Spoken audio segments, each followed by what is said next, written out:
Good morning, everyone.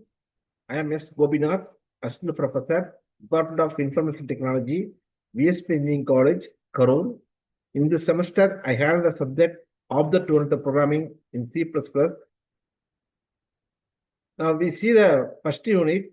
The title of the first unit is the Foundation of C++. The first chapter, Introduction to C++. C++ is a high-performance general-purpose programming language. It is created by Jan Strostrup.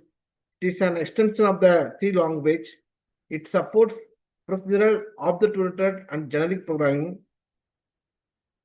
And also, it uses system software, game development, competitive programming, high-performance applications, embedded systems. Features. The features of the C++ programming: fast and efficient, object-oriented programming, low-level memory control, portable, standard library. Identifiers. Identifiers are the names. It is used to identify variables, functions, arrays, classes, objects, and other user-defined items in a C++ program. Types of identifiers: variable identifiers, function identifiers, class identifiers, constant identifiers. Data types. Data types define the type of data a variable can hold and what operations can be performed on it. The different data types: primitive and non-primitive and common data types, user-defined data types. Namespace. Namespace is a logical container that groups identifiers under a name to avoid naming conflicts and organize code. Types of namespace: named namespace, unnamed namespace, nested namespace, using directive.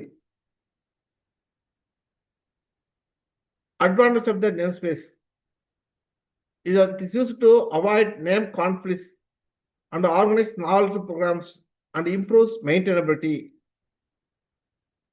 Keywords. Keywords are reserved words that have a predefined meaning to the compiler. They cannot be used as identifiers, variable names, function names, class names.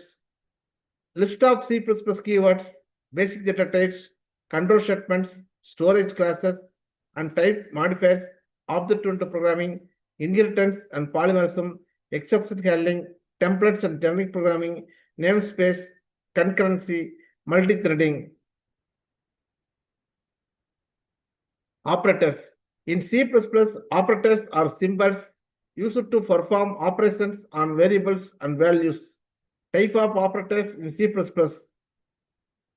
arithmetic operators, relational operators, logical operators, assignment operators, increment and decrement operators, bitwise operators, conditional ternary operators, special operators.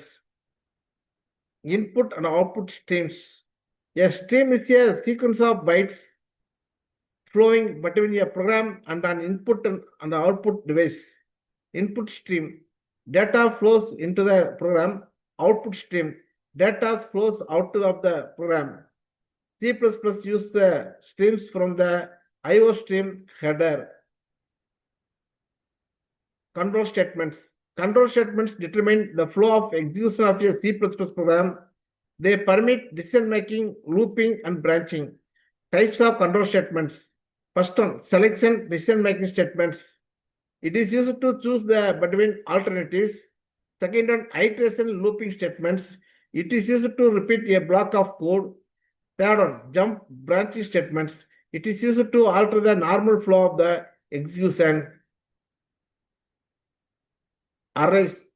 An array in C++ is a collection of elements of the same data type stored in contiguous memory locations and accessible using an index.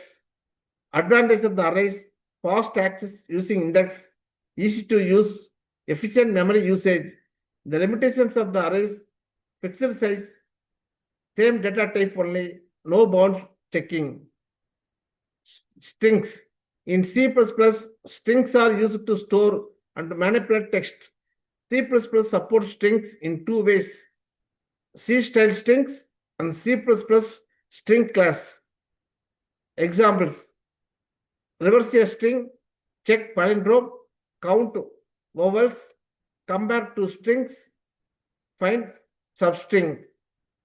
Functions. A function in C++ is a block of code that performs a specific task, improves code reusability, and makes programs easier to understand and maintain. Advantage of the functions: code reusability, easy debugging, modular programming, reduced code duplication. Inline functions. An inline function is a function for which the compiler attempts to replace the function call with the actual function code to reduce the function call overhead. Advantage of the inline functions: faster execution, no function call for overhead. The disadvantage of the inline functions: increased code size, overuse can cause memory issues. Default arguments. Default arguments allow a function to use predefined values for parameters if no argument is passed during the function call. Limitations of the default arguments: can cause ambiguity with the function overloading, cannot skip middle arguments, not allowed in virtual functions usually. Reference and pointers. Both reference and pointers are used to access or modify variables indirectly, but they work in different ways. Use reference when you don't need null, parameter passing, operator overloading. When you use the pointer, dynamic memory allocation, arrays, data structures, and reassignment is needed. Dynamic memory management. Dynamic memory management in C++ permits programs to allocate and deallocate memory at runtime using pointers. This is useful when the size of the data is not known at compile time. Advantages of the dynamic memory management: flexible memory usage, efficient for large data.